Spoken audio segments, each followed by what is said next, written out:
Good afternoon, all. I propose we start the meeting now. Good afternoon and welcome to the last ETN Global thematic webinar for the year 2025. Today, we are launching the 5th episode of our CCUS Working Group webinar series, where we have Carlo Maccherini, a Senior Regional Manager in Europe in the London office for Global CCS Institute. Global CCS Institute is an important institute in the domain of CCUS, originally established in Australia in 2009 and later became a private institute today with offices in the US, in Europe, and also in Oceania, consisting also with many of our members in ETN. Global CCS Institute provides high quality work when it comes to the overview of the technological advancements of CCS worldwide, but also the analysis of the policy and incentives panorama. With this in mind, today we'll provide you, or actually Carlo will provide you with a overview of the CCS policy and incentives framework in Europe, which is actually advancing quite quickly, especially over the last 2 years with the favorable panorama. So with this in mind, I'd like to go more to the practical part of the webinar. So we will have about half an hour presentation to be followed by a Q&A. So where you will also be allowed to speak and unmute yourself. In the meantime, please be aware that this webinar is being recorded. The recording will be published online on the ETN Global YouTube channel. With this, I'd like to thank you, Carlo, for your availability and interest to present at today's webinar. And I'm going to share my screen. Thank you. Thank you so much, Niccolò. And of course, thank you to ETN Global for inviting me and presenting today. It's a real pleasure to be here in front of all of you. And again, my name is Carlo Maccherini, as presented by Niccolò. I'm the Senior Regional Manager at the Global CCS Institute. I'm currently based in London, and it's about 2 years since I joined the Institute.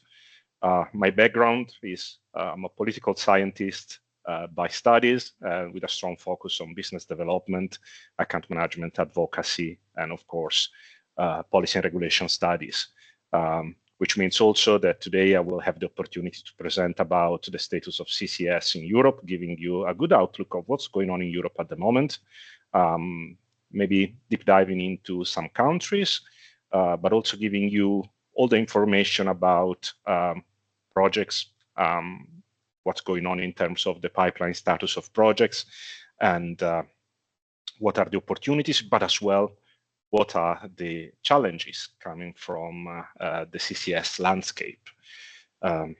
Also, I will be happy to answer your questions. I will probably say a few words also about the United States, even if, of course, that's not my expertise since I'm based in Europe. However, as mentioned by Niccolò, we do have an office in Washington, D.C. with experts. So my proposal is that if you have specific questions about the US, please do not hesitate to send me through Niccolò an email, and I will be happy to answer questions about the US from our Washington office. So Niccolò, when you're ready. Yes, thank you, Carlo, for providing a very good introduction. I apologize for this technical inconvenience we had. Now we are ready to go. Please, Carlo. Thank you. Thank you. Thank you so much. So just a few words about the Global CCS Institute. Of course, Niccolò already mentioned. We are an independent think tank that has been founded in Australia, but again, despite we have been founded by the Australian government, we became immediately completely independent from governments. And so we are a think tank and we are a non-for-profit. Our mission, of course, is to accelerate the deployment of CCS in order to reach net zero. We focus on pillars such as advocacy, thought leadership, knowledge, and of course also networking with the whole community. At the moment, we have offices all over the world, as I was mentioned.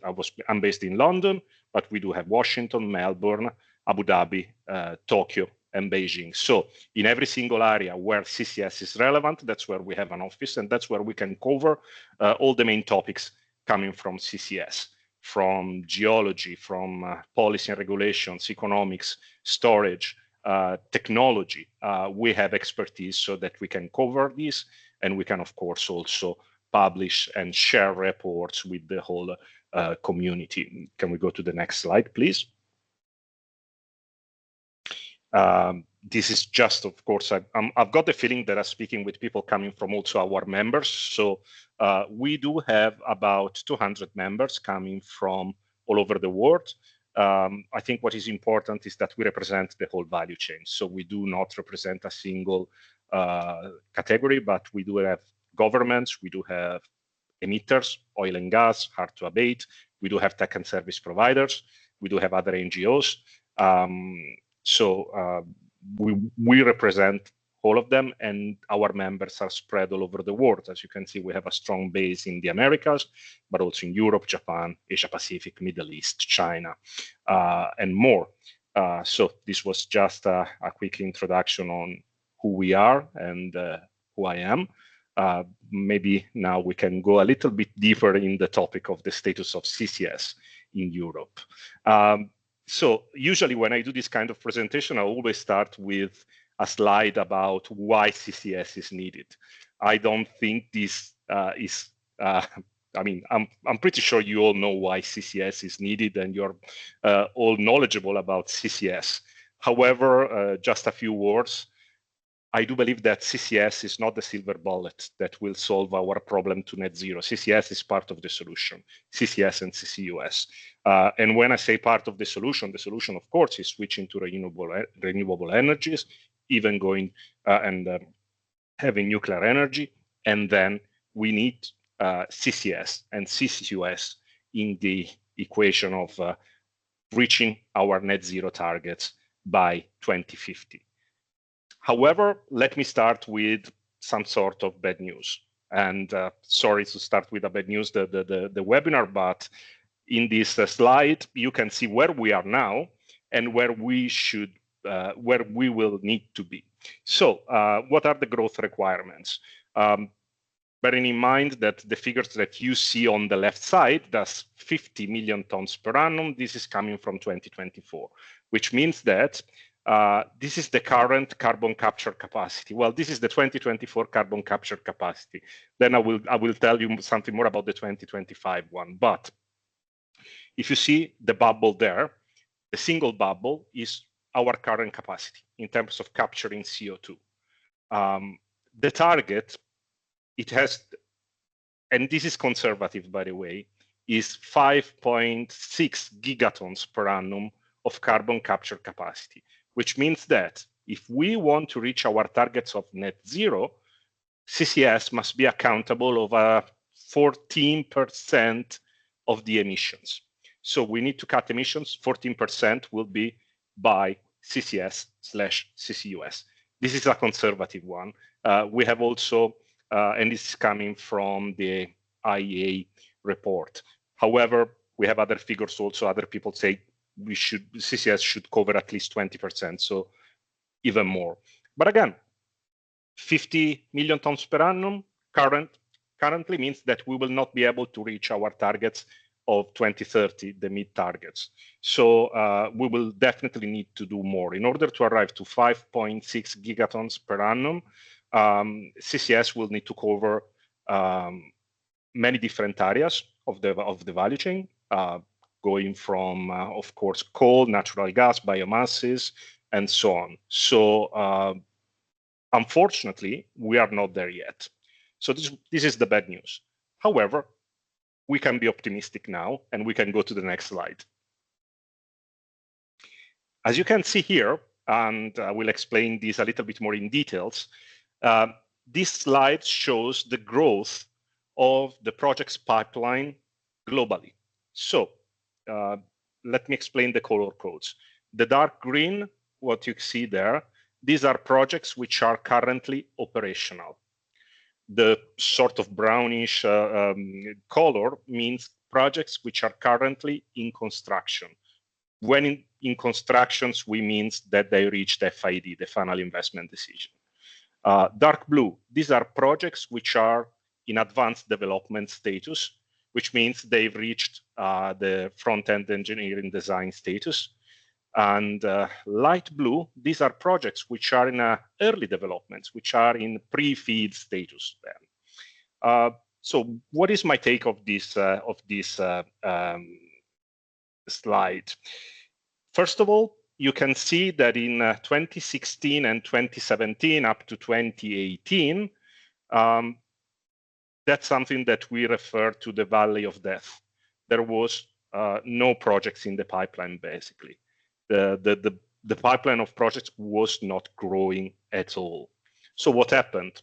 From 2019 onwards, happened that countries started policies and regulations dedicated to CCS and CCUS. Countries started to funding projects. And this led to a significant growth. The significant growth, if you can see, what you see is more significant actually is basically the advanced development projects, which will translate into operational projects in the next 20 to 30 years.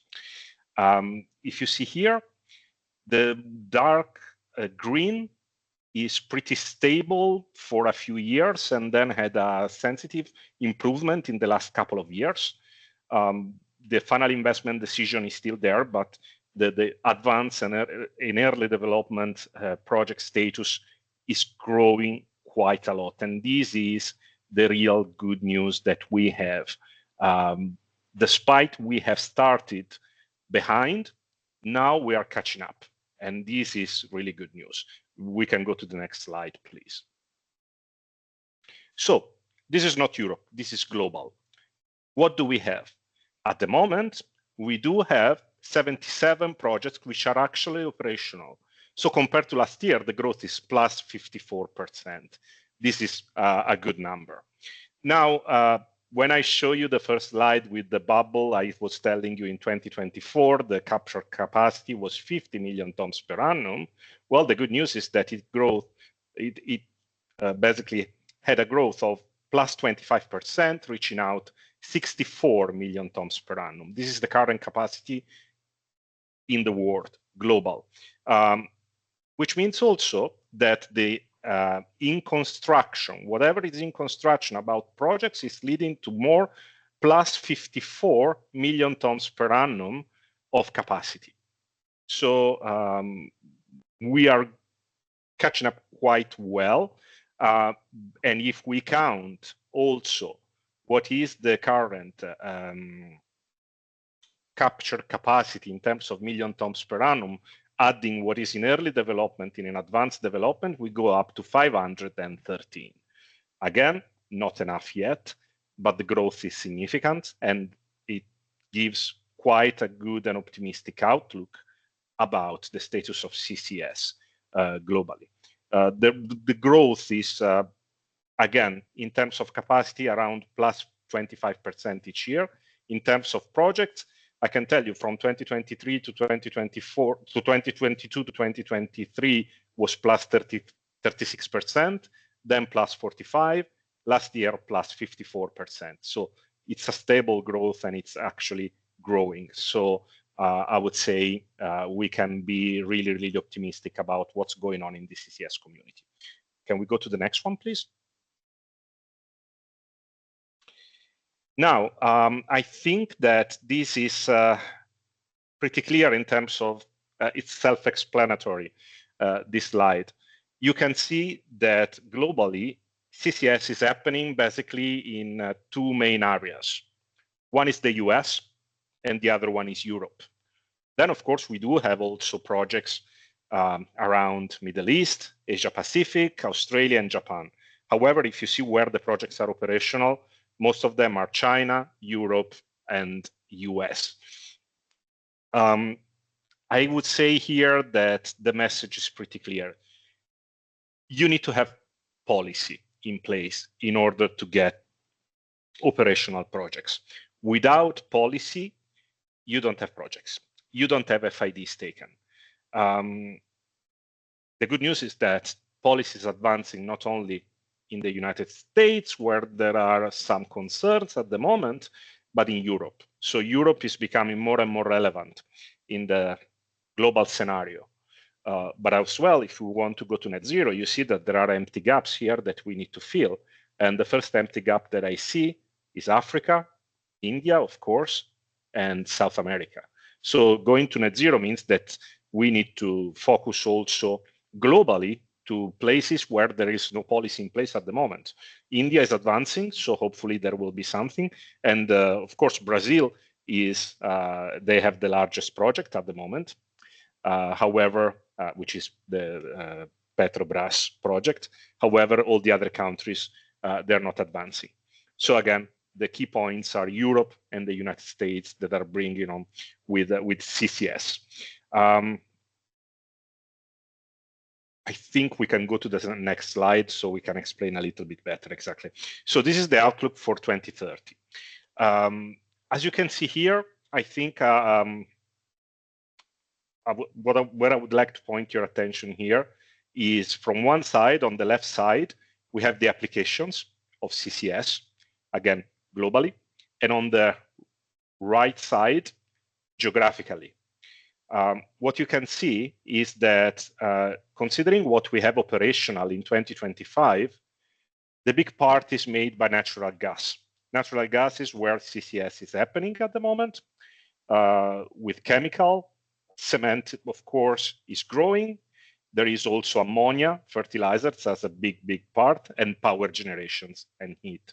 What are our projections in terms of development, considering what we have seen before? So what are the projects which are currently under pre-FEED or FEED status? Well, we can see that, of course, oil and gas is there. We can see that power generation is there. Natural gas is still very important, together with ammonia, fertilizers, and hydrogen. This will be the biggest part. However, ethanol will be as well with biomass and fermentations, direct air capture growing. Cement will be a very big part in CCS. And as you can see now, we have a very big part of operational projects are still in the United States. In Asia Pacific, we have something. Europe is growing. But in the projections, Europe will play an even more important part. US and North America in general, Canada and US, they will still be the biggest player in CCS in 2030. Europe will be the second one, and it's the one with the highest growth rate. I would like to go to the next slide, please. And this is a little bit complicated if you've seen like this, but I would like to say a few words about the technology here. So you can see here on the lower side of the slide, you see a timeline. And the timeline starts in 1972, which means that 1972 is when the very first CCS projects became operational in the United States. It was an unsoiled recovery, and it was, if I'm not wrong, in California. It all started 50 and more years ago, and the main applications, as you can see on the other side of this table, means that we had the very first application coming from natural gas, coming from ammonia and fertilizers and hydrogen, but then the growth was very stable and means also very versatile.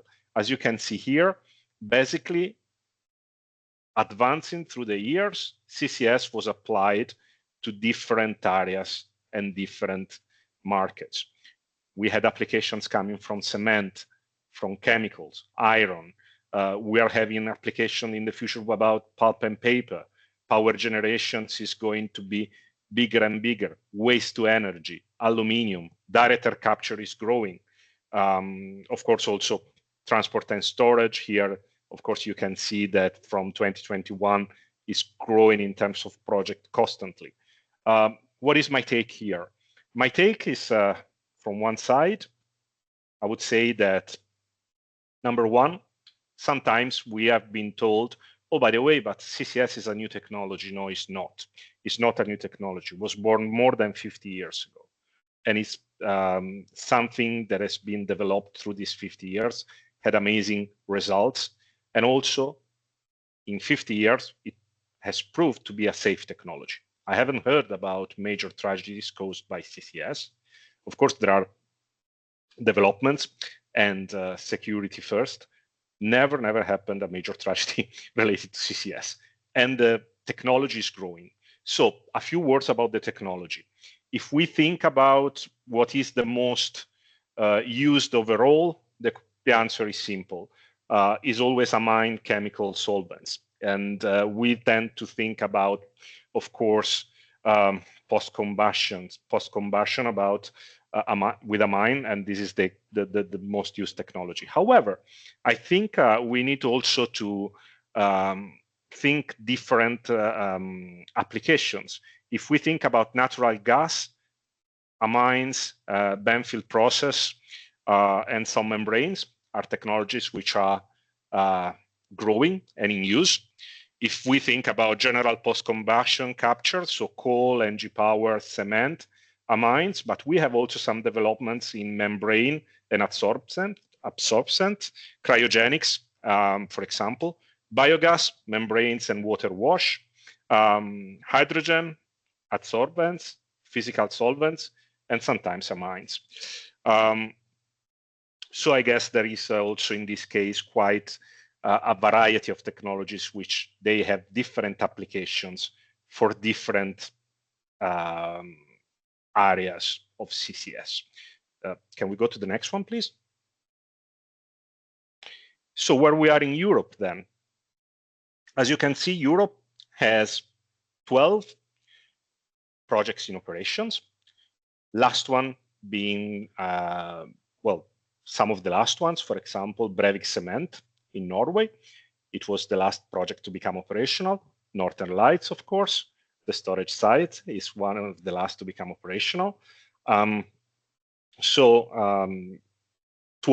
14 under construction. The last one to reach FIDs, I think it was Padeswood in the UK, in the cluster, which is HyNet, and Cyclis, which is a waste to energy still in HyNet. We have 77 advanced development and 125 early developments. A stable growth. So why do we have a stable growth? Well, because we have policy and investments coming from the European Commission and also from other countries. The key point is the Net Zero Industry Act, which has this mandate of reaching 50 million tons per annum of CO2 by 2030.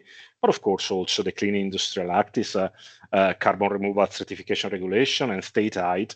They are all they are all key elements to drive the industrial decarbonization. We do have also good cooperations. We are under discussion now for the UK and EU ETS linkage. We have quite a lot of bilateral agreements in place. Something very interesting is that Greece is currently discussing with Egypt, and they have an MOUs in place because, of course, storage in the Mediterranean can be a little bit limited. So they are looking for new storage options in Northern Africa. Norway and Switzerland, of course, also they have a bilateral. And something also worth mentioning is that there is a consultation now, which will close on the 9th of January for transport and storage, CO2 transport and storage, because what the European Commission is doing next year, it will finally deliver the regulation for CO2 transport and storage in Europe. These are very good news. Also something that worth mentioning, we have obligations now. An obligations is basically when the European Commission, through the Net Zero Industry Act, will impose to an X amount number of states to basically store CO2. And they can store CO2 both internally in their country or in another country of the European Union. At the moment, through the Net Zero Industry Act, we have obligations for around 44 oil and gas licensed entities in 11 member states. Some are more affected than others, for example, Romania and Austria, where they have very strong obligations. We have challenges also.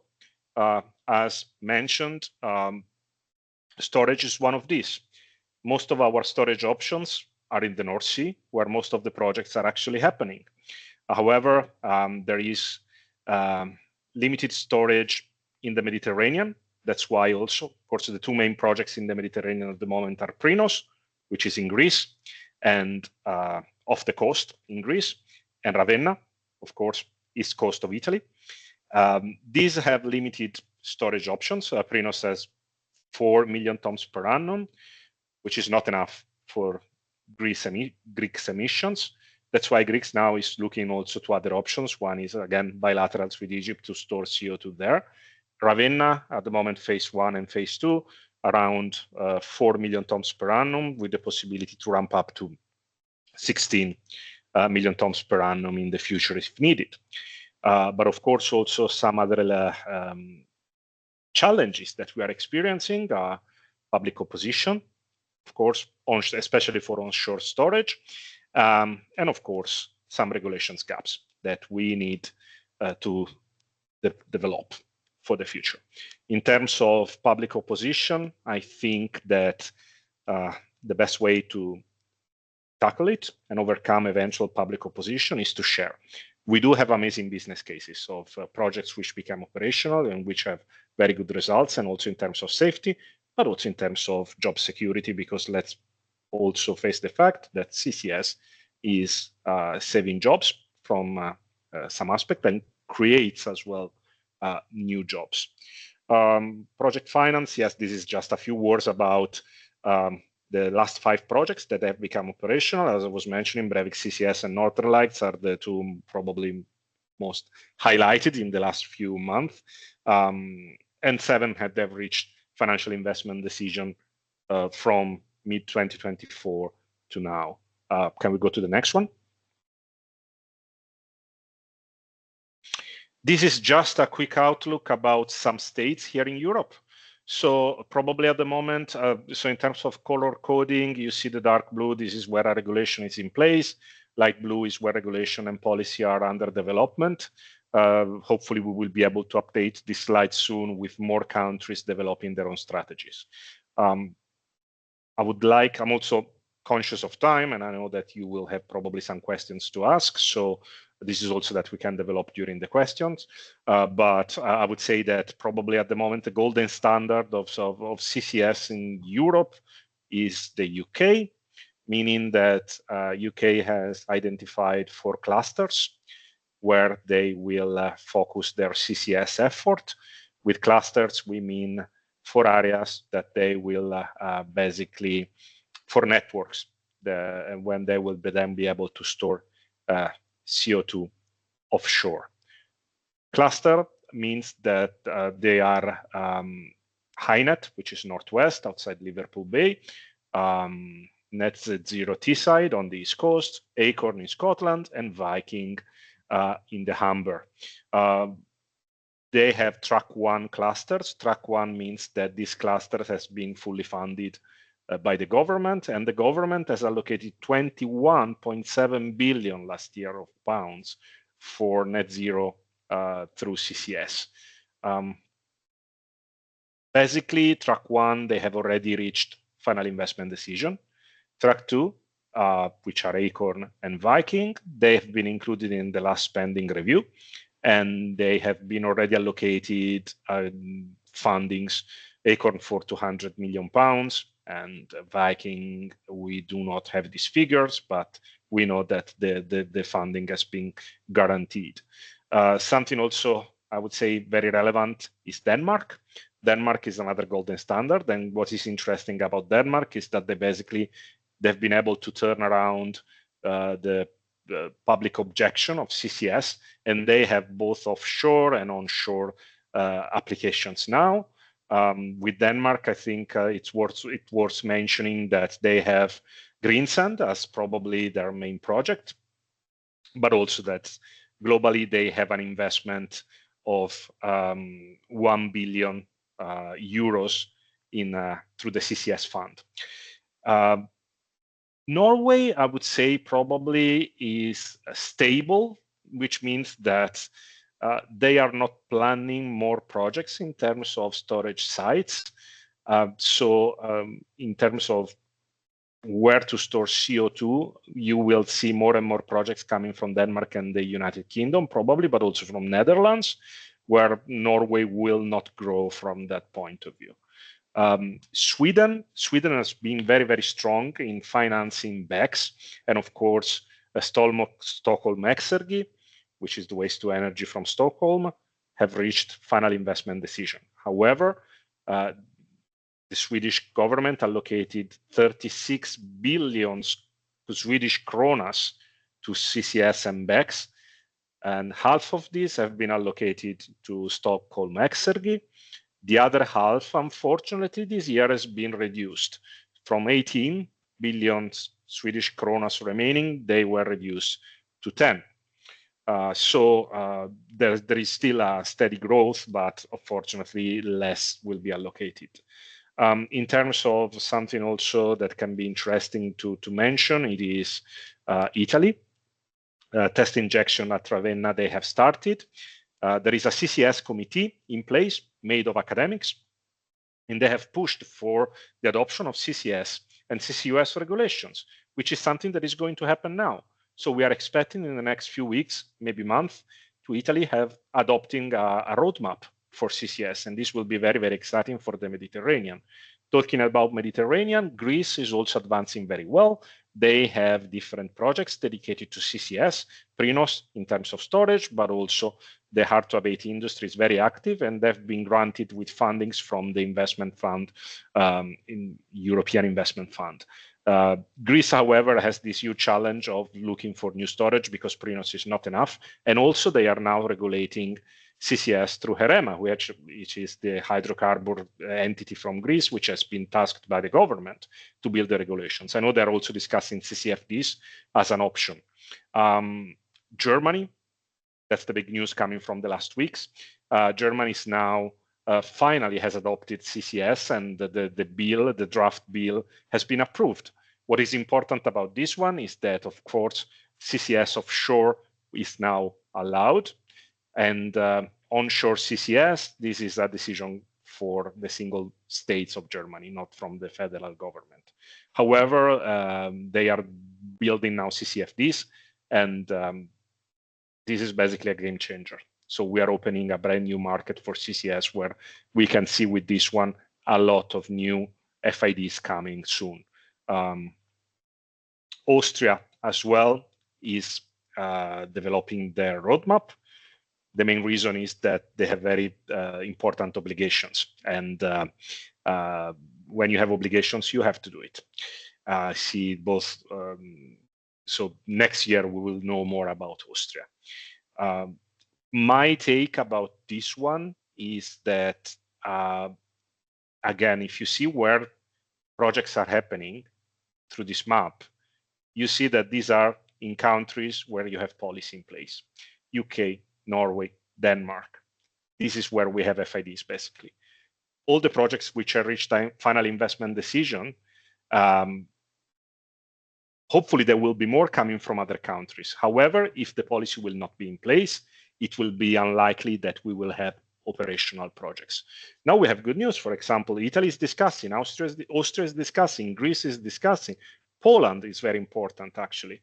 Poland is discussing CCFDs, and they would like to have CCFDs active in 2027, 2028. When I say CCFDs, is contracts for differences. The contract for difference is something that is made to fill the gap between the cost of the installation and basically the EU ETS price. So it's a great help for the emitters. Something else also that is needed from the emitter side is the risk in CCS, of course, because at the moment they feel that the risk is all on them, which is fair. So having financing CCS is important. Also, I think one of the key topics for the next few years, it will be insuring CCS. Insurance will be a key topic for CCS in the next few months also. But again, if we will have a policy in place, if we will have in Europe CCFDs, contracts for difference, that's where we will have projects. Can we go to the next one, please?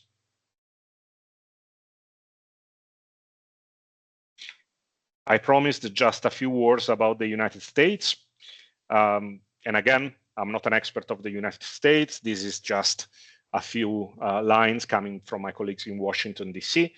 Feel free then to send me every questions you may have about United States and Canada, and I will be happy to answer after requesting feedback coming from Washington. But basically, the big advancement that was in the US and Canada was on via tax policy. So US, they've got 45Qs, which is very important. And I think one of the good news is that 45Qs are still in place.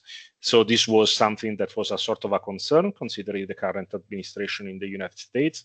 But of course, 45Qs are still active.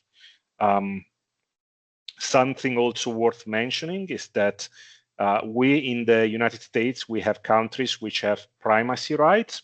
A primacy is when you can basically drill a well without the approval from the federal government. Countries like Louisiana, I think now Texas, they have this primacy rights, so they can go ahead and be independent in taking these kind of decisions. I would say Americas, they remain at the moment at the forefront of the CCS development. There is about 223 million tons per annum of CO2 already stored. More than 30 projects are in operation. They are growing at the moment. Blue Point in Louisiana, BKV, South Texas, they're moving ahead. They are still driving the momentum of CCS. Brazil is leading Latin America. However, of course, Latin America, as I was mentioning before, is a bit of a gap. Something worth mentioning are data centers. Data centers are booming. We got around 55 gigawatt of new capacity, and it's expected. This is expected by 2030. About a third of those will need on-site power, and so the grid is not able to keep the pace, basically. So companies are pushing to look for reliable behind-the-meter power. Of course, natural gas carbon capture with CCS is emerging as a very strong option. Cost competitive, dispatchable, deployable at speed. So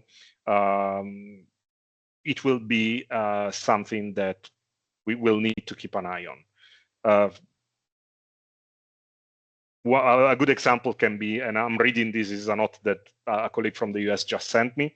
It's Wyoming AI data center project powered is a very good example for this deployment. So I invite you to have a look at it.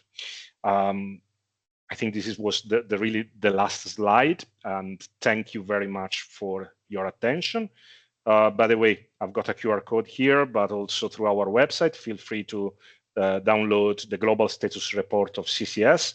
This is our flagship publication. It basically has everything which is CCS related from 2025 included, all the main information, both on policy side, technical side.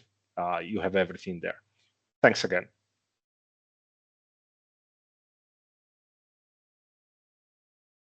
Thank you, Carlo. Thank you very much for the presentation. On behalf of ETN, I think it is important that we also touch upon policy and incentives as they are the basis, as also Carlo said, to run these projects and to get them done, both in Europe and in the US. So now we have a detailed overview on Europe, and we would like to open the floors for any questions you may have. So you can either raise your hand to ask the questions or also unmute your mic. So the floor is open for your comments or questions. Thank you.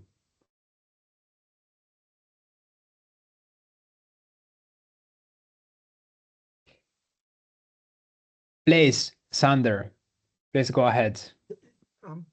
Carlo, thank you for this excellent presentation. How many miles of carbon steel pipeline do you see that will be that will be transporting, supercritical CO2? And, in Northern Lights, there was a very stringent impurity content put onto the lines. And this is necessary to prevent corrosion in the carbon steel lines. But when we are accessing sources other than oil and natural gas, this may be a very hard, this may delay or make it difficult or impose tremendous cleaning of this carbon dioxide to be transportable with those restrictions. Any comments? So first of all, I'm not an engineer, so I'm not able to comment about the technical side of it. But I think what I can comment is that something that is needed, and you mentioned impurities coming from Northern Lights and being very stringent. I think something that is missing at the moment at the European level are standards. So we need to have standards regulated by the European Commission, and they need to be accepted Europe-wise and globally. Otherwise, the circulation of CO2 will be challenged. Of course, I can also forward this question to our technical department to give you a more technical answer. But what I can answer is about policy and regulations. And I think a big ask coming from emitters is to set up a standard regulation in place, because at the moment, the level of purity basically is decided by the storage site. And you have then to adapt to it. So which means also that maybe from some part of Europe, you are not able to store CO2, let's say, in Northern Lights. So a regulation in this case is absolutely needed. Thank you. So we also have two other questions for you, Carlo, on the row. Yep. First one, I saw James Lopez raise your hand. He raised his hand. Please, James, floor is yours. Oh, hi. Can you hear me okay? Yep. Yes. Oh, great. So, thanks, Carlo, for the presentation. Yeah, I've been considering the kind of geographical issue with where most of the storage sites are in the North Sea, Northern Europe, and then, a lot of the southern emitters are kind of left out, right? There's not a lot of transportation to get there. This is kind of worrying, right? A lot of the capacity that's been developed over the years is there in the North Sea. If the emitters are not able to transport the CO2 up to those projects, that seems like they could be a challenge for the storage site to make FID. Is this something that's being worked on policy-wise to have some kind of technology push into some of the countries that are being a little slow to develop storage sites? So from one side, in terms of storage availability, again, for example, the Mediterranean, which is a good example, has this availability, but has it in Northern Africa. So from one side, I think what now is under discussion is bilateral agreements between Europeans and Northern African countries, like, for example, Egypt and Greece. However, we are not ready yet. So this is, I think, a topic that should be covered really soon. And I think, for example, next week at the Industrial Carbon Management Forum that will be hosted in Athens, this will be also quite a topic to be discussed. in terms of keeping other states up to speed, I think this is something that was part of the obligations. So when you have an obligation, you're basically telling us a country, you need to speed up and go and do it, because of course, we have countries where a regulation is already in place, but we have other countries which are heavy emitters, like for example, Romania, where a regulation is not yet in place. Through the obligations, basically, they will need to speed up now the process, and hopefully it will happen. Romania, Austria, they have very high obligations, and they will need to do it. In terms of also offshore, yes, it's limited, but we have also onshore options. Of course, when we talk about onshore options, it's more than about policies, about social acceptance. It's being able to overcome public acceptance of this kind of projects. And I would say that from this point of view, sharing the knowledge is key. We have very good business cases. We have projects which are already operational. We have a very good safety standard. So sharing this kind of information, I think it's key with the public. And also, we have people who have done this before, which is Denmark. Now, I know, of course, Denmark is a Northern European country. And also in this case, we can say that probably this is the kind of country where there is a level of trust in the government which is higher compared to other countries. However, there is a very good business case made from them, how they managed public acceptance. So we will need for sure to take inspiration, I would say, from them. So yeah, there is a few things that we can improve. Again, bilateral, we're not looking for new storage space, obligations, and also working on public acceptance.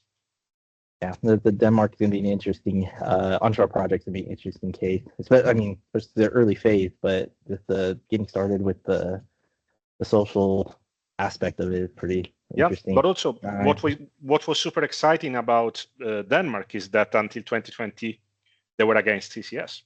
So in 5 years they did 180, and now it's the front runner together with the UK. They overcome even Norway. Yeah, just that storage bottleneck, I hope doesn't happen as much. Anyways, well, thank you for answering the questions. Appreciate it. Thank you both. Before going to the next one, I would just like to inform you that we share with you a survey on the quality of our webinars on Slido. So please feel free to take a 1 minute of your time during the questions to complete it, so that we receive the feedback and we'll use it for the organization of our webinars. Thank you. And also very important what you just touched upon about Denmark, because also there is the same case with Germany and France, where there is a strong opposition in terms of acceptance of these technologies, but now we have a considerable shift, especially in Germany, as you just mentioned, Carlo. Still, we have a question by David Peralta Solorio from Uniper, who is the co-chair of our CCUS working group. David would like to ask you to elaborate a bit more on the role of CO2 price now and in the future. Carlo, what do you think? That's a very good question. So I think that it's, first of all, it's still difficult to identify the price, the value of CO2 globally. I think that my take here is that, again, at the moment, considering the technology that we have, it is still needed basically contracts for differences in order for projects to happen and to have to fill this gap between the ETS price and the installation price. Of course, this is something also, and this is actually an idea for the future and for a potential webinar. We can we did it in the past. We can deep dive into CO2 price and contracts for difference. But this is something that probably it requires a couple of hours of discussion. But I will be more than happy in case you want to deep dive on this and to setting up something more specific. This is still part of our mission. This is still part of sharing this information publicly. We do have a very good, we have a report about value of CCS, which is out, and the value of CO2. And we have also another report about contracts for differences. And these are publicly available. So I invite you to download them from our website. And then if Niccolò and all of you would be interested, we will be more than happy also to deep dive on these topics again. And then this, if I thank you, Carlo, for the response. Today, this could be of interest to the ETN Global community, because since this year we start covering the more techno-financial aspects of turbo machinery and also CCUS indirectly with the profitability of thermal assets. So also contract for differences and all the CO2 price mechanisms around CO2 may be of interest to our members, considering most of them are from Europe, where things are advancing quite a lot and the situation is quite dynamic. It's something we can keep in mind. We still have some minutes. Do you have any further questions or comments about today's presentation? Maybe I can add something else, actually, something that I haven't mentioned in my presentation, but is also quite recent updates. So we have seen all the main countries which are developing CCS, and they are developing policy and strategies. But there are also good news coming from countries which are a little bit smaller, but they are working hard for CCS. One of these can be Latvia. Just 1 month ago, Latvia lifted the ban for CO2 storage in their country, both onshore and offshore.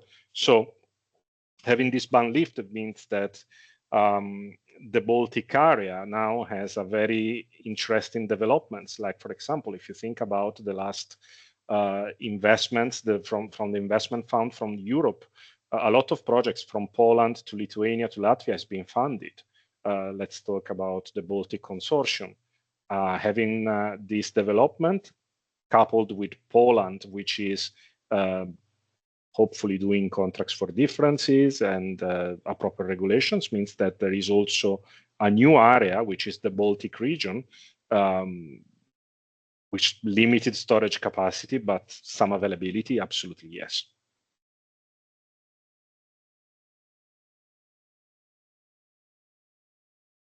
Yeah, this is something we did touch upon just before the kickoff this webinar. So also the Baltic states are another area that we shall take into account, although geographically, so to say, smaller. I don't know if there are any further questions from our audience.